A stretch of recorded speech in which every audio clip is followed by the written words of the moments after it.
So I'm sure you've heard of Bitcoin in some capacity over the past few years and maybe even more recently. In today's video, I wanted to explain a few things. One, what is Bitcoin explained in plain English? Two, the recent price activity of Bitcoin. Three, what the fundamentals of Bitcoin look like. And lastly, should we invest in Bitcoin as a long-term investor?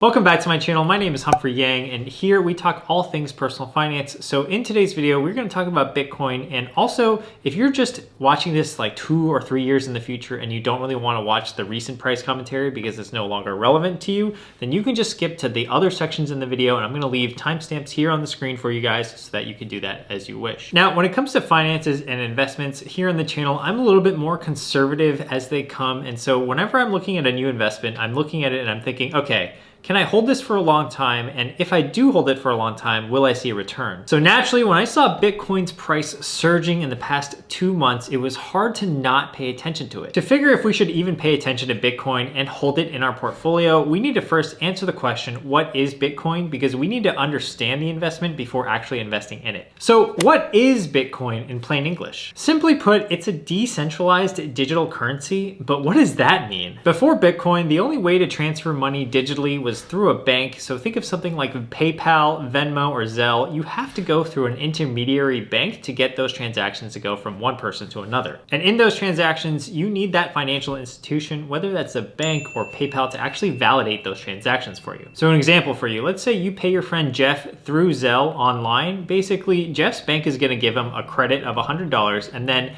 it's going to talk to your bank and figure out if you have even $100 to take out. The banks talk to each other on the back end to figure out if this transaction can be validated. So this is how modern digital transfer of currency actually works right now, is that you need a bank to actually facilitate these transactions or else they can't take place. With Bitcoin though, there is no intermediary. It's decentralized. Every Bitcoin transaction is validated and confirmed by the entire Bitcoin network. So when you send $100 to Jeff, it's going to be validated by the network and confirmed by everyone else on the network. Basically, this is saying that there's no single point of failure because you rely on the network as a whole to log these transactions. Since there is no single point of failure, the system is impossible to shut down, control, or manipulate, which is one of the benefits of Bitcoin. So think of the network like an entire neighborhood watch. Everyone's just kind of watching each other and validating that everyone's acting in a proper manner. So that's basically how Bitcoin works. It's a currency that depends on the network as a whole to validate transactions. If that made sense to you in plain English, please drop a like on the video. I hope that it did help. So now let's talk about the reasons why Bitcoin has been surging in price, especially in the last 2 months. Back in September, you could pick up a single Bitcoin for around 10,000 US dollars, but these days, in the past few weeks especially, the price has surged to over 18,000. And this, in my opinion, is due to a few factors. First is that more institutions these days are becoming accepting of Bitcoin and starting to actually accept Bitcoin, starting with PayPal. On October 21st, PayPal announced that it would allow 200 million of its users to actually transact cryptocurrency on their platform. This is huge news because it reinforces the fact that Bitcoin is here to stay and is actually becoming widely more accepted. Also, it's going to give hundreds of millions of people the chance to actually buy and sell cryptocurrency when maybe they weren't even thinking about it before. One of the problems with Bitcoin back in the day, especially back in 2012, was these things were impossible to transfer. It was really hard, and it actually took a lot of dedication and work for you to transfer one Bitcoin from one address to another. But these days, those transactions are becoming frictionless, and with the addition of PayPal, that's going to probably make it even better for people to buy and sell cryptocurrencies. Also, 200 million users is nothing to scoff at. Today, the largest crypto wallet, which is blockchain.com, has 50 million users, Coinbase has 40 million users, Square has 30 million users, and Robinhood has 12 million users. At nearly 200 million users, PayPal is 4 times the size of the next largest existing platform for cryptocurrency. Other institutions have been hopping on board as well. Square, as of October 8th, bought $50 million worth of Bitcoin. In addition, JP Morgan also launched their own cryptocurrency last year, and as of late has been allowing people to transfer money in and out of Coinbase, a large cryptocurrency platform. So institutions are buying in, and I think that's one reason for the recent surge. People see that as a vote of confidence, and so the price is going to go up. The other reason for the recent surge, in my opinion, is the recent Bitcoin halving. Bitcoin halving refers to the fact that whenever you mine a Bitcoin, the reward that you get from mining a Bitcoin now is half of what it used to be. So this causes a reduction in the supply, and if the demand remains the same, then the price will naturally go up. Previous halvings happen about once every 4 years and basically have correlated with intense boom and bust cycles that have ended with higher prices than prior to the event. So to understand how Bitcoin is produced, we actually need to understand the fundamentals of Bitcoin.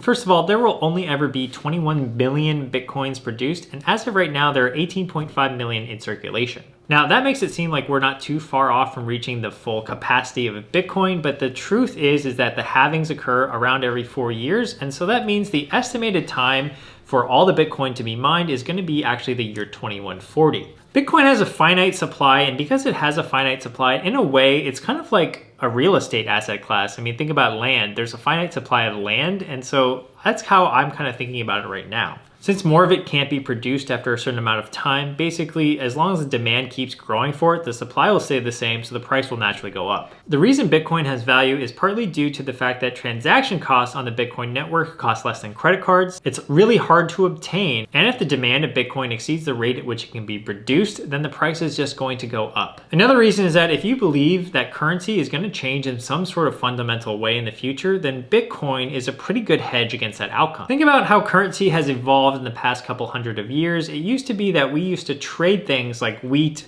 shells, copper, and gold as money. And as long as those items had value and were considered valuable, then we treated them as such, and therefore they were currency. So we used to use things like gold for money, and at some point we transitioned away from gold into paper money. And the only reason we can trust paper money right now is that there is a shared belief that the paper money is worth something, or else it's just basically a piece of paper, am I right? Well, the paper money is tied to a government, and the government basically backs that currency and backs the value of that paper money. So that's a funny way to think about it, but all currency is basically a shared belief that it's going to be worth something. So Bitcoin is basically an alternative to paper currency, and as long as people are assigning value to it and believe that it's going to have value, then that value is going to remain. Okay, with that all being said, how much Bitcoin should we actually hold in our portfolio? Again, at the start of the video, I told you I was a more conservative investor that preferred long-term investments over short-term gains. I think the primary reason to hold Bitcoin right now is due to the fact that you probably don't want to miss out, and the idea that you want to diversify your portfolio in a way so that you have some riskier and alternative assets. It's still pretty speculative, and even with all the information presented in today's video, the max amount that I'm going to hold as a conservative investor is probably somewhere between 3 to 5% of my total portfolio. Obviously, 3 to 5% is if you have some extra money to toss into Bitcoin.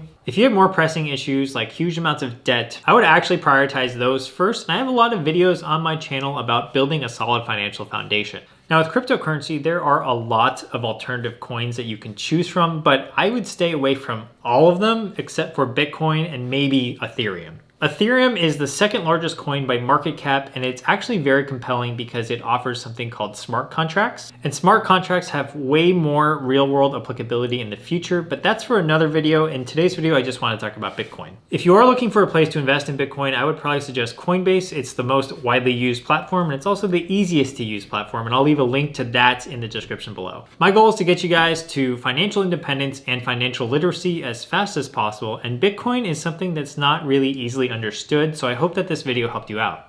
If it did, make sure to press the like button, subscribe to my channel for more videos from me, and also tick the notification bell so that way you get notified whenever I drop a video here on YouTube.